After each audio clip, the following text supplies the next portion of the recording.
Waalaikum, selamat pagi, siang, sore, atau malam dimanapun Anda berada. Jumpa kembali di Trader Rata Kanan Trader, channel yang akan membahas seputar trading, terutama di cryptocurrency. Seperti biasa, tidak ada telegroup, titip dana, discord, sinyal grup, layanan berbayar, tinggal like, comment, dan subscribe saja untuk ilmu-ilmu gratis yang saya bagikan. Jadi diingat, jangan lupa trading itu mengandung resiko, jadi resikonya tanggung sendiri. Kalian harus bijak mengelola resiko. Oke, untuk kali ini kita akan belajar tentang BBMA O'Malley, Bollinger Band, dan Moving Average. Oke, Bollinger Band, Moving Average diciptakan oleh sistemnya O'Malley. Untuk time frame digunakan tipe swing yaitu daily dan H4. Daily-nya itu higher time frame, H4 lower time frame 4 jam. Lalu intraday digunakan H4 atau 4 jam sebagai high time frame dan M30 atau 30 menit sebagai lower time frame-nya.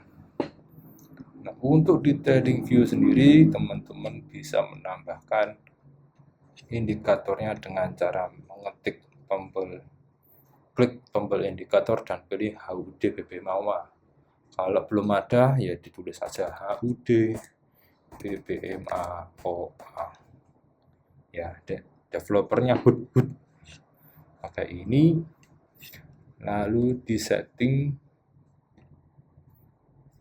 input ini dikosongkan aja 3 atas ini.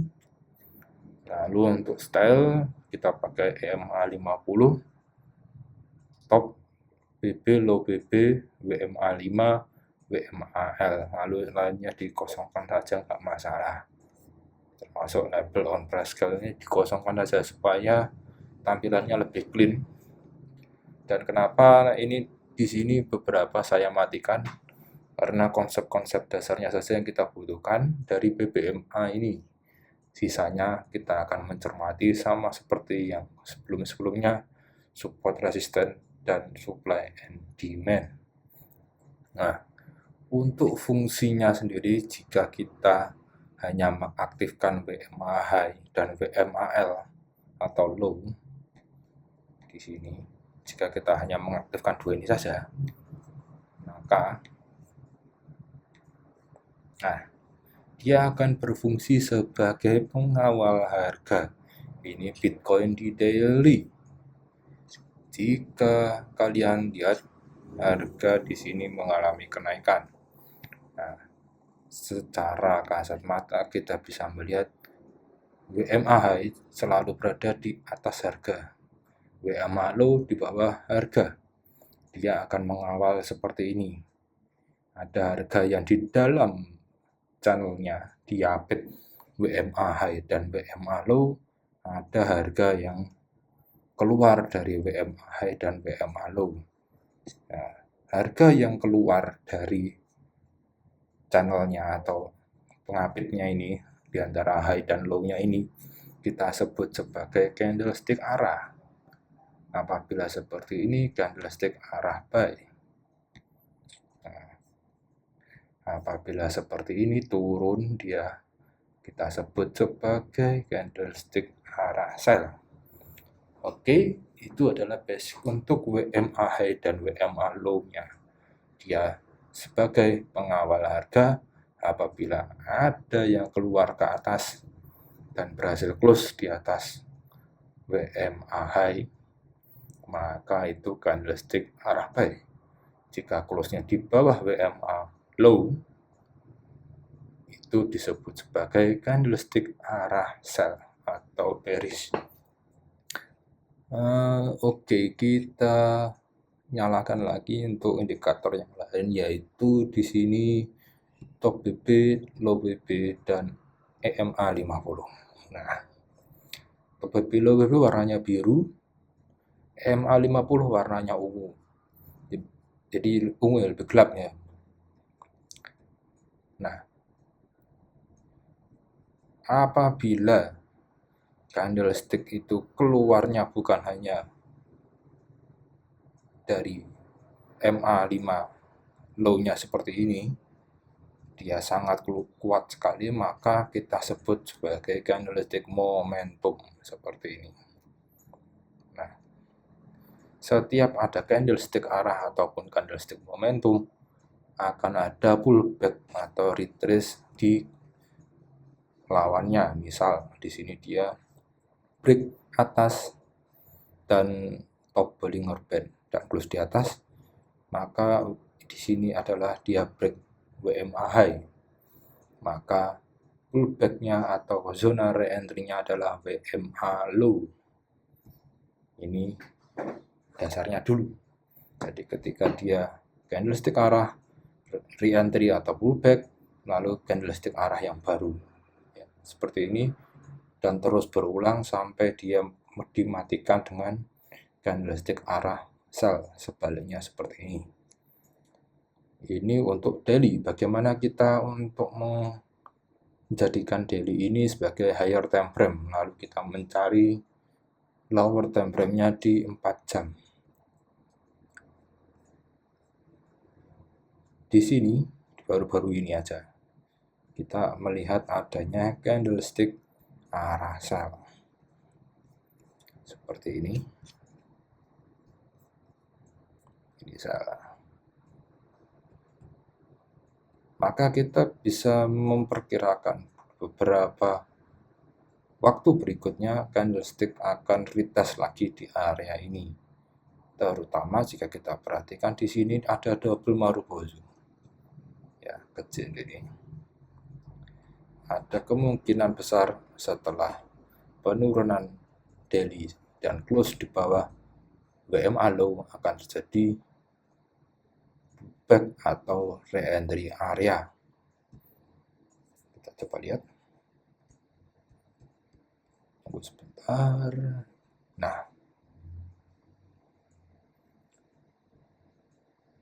re-entry area dari area sell tadi atau candlestick arah sell tadi adalah di top BB dari H4, yaitu di area ini. Untuk BBMA sendiri tidak menganjurkan untuk kita langsung tembak sell ketika harga itu menuju melakukan pergerakan ke arah demand zone atau supply zone-nya. Jadi kalau kita kembalikan ke daily, di sini double maru ya, yaitu supply zone. Kita tidak dianjurkan untuk melakukan tembak entry langsung, tetapi kita harus menunggu candle reverse. Apa itu candle reverse? Yaitu ketika area yang sudah ditandai sebagai supply ataupun area yang akan kita tunggu sebagai respon dari candlestick arah penurunan tadi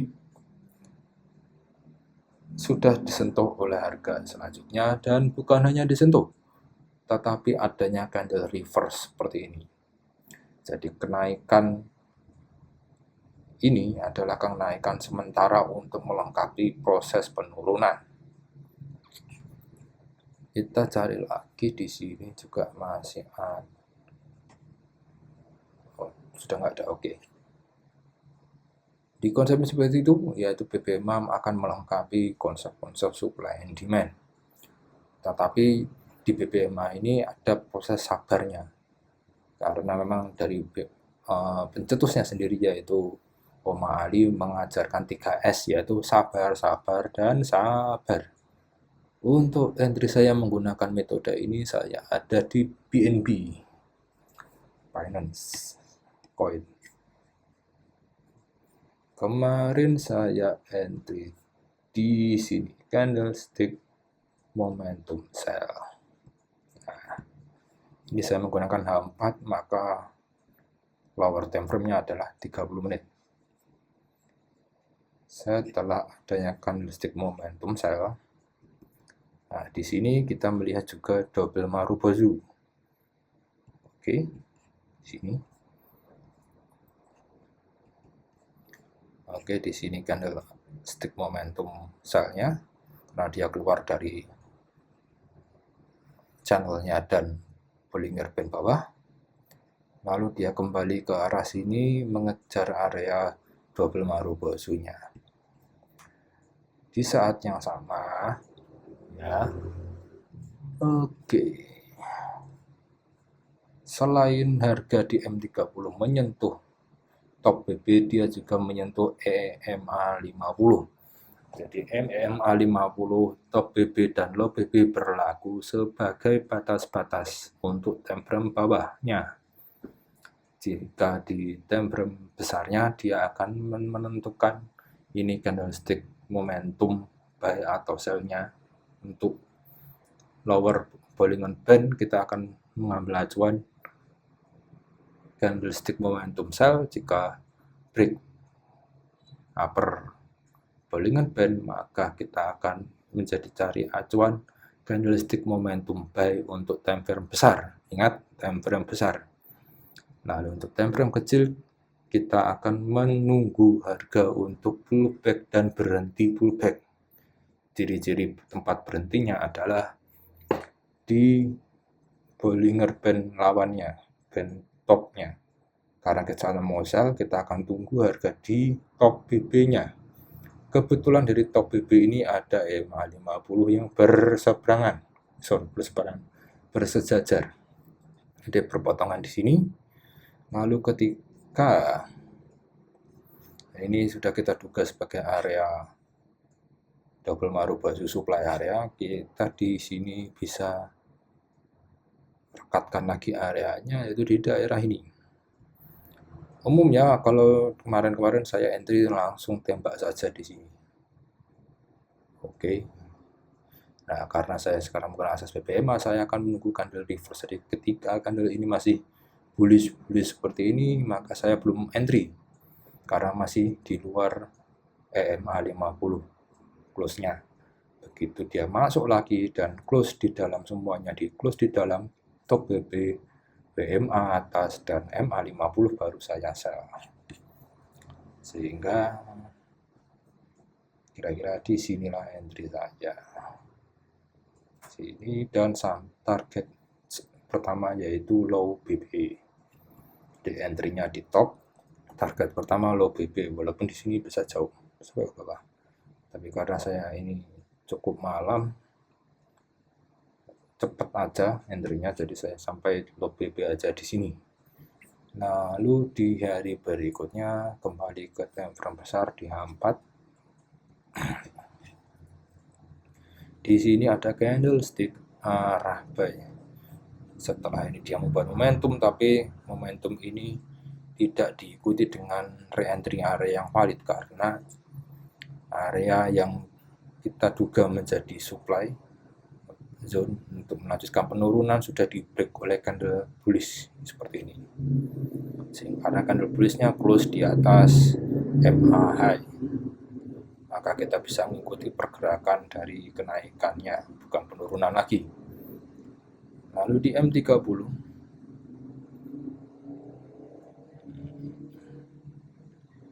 sebentar, ini agak lambat.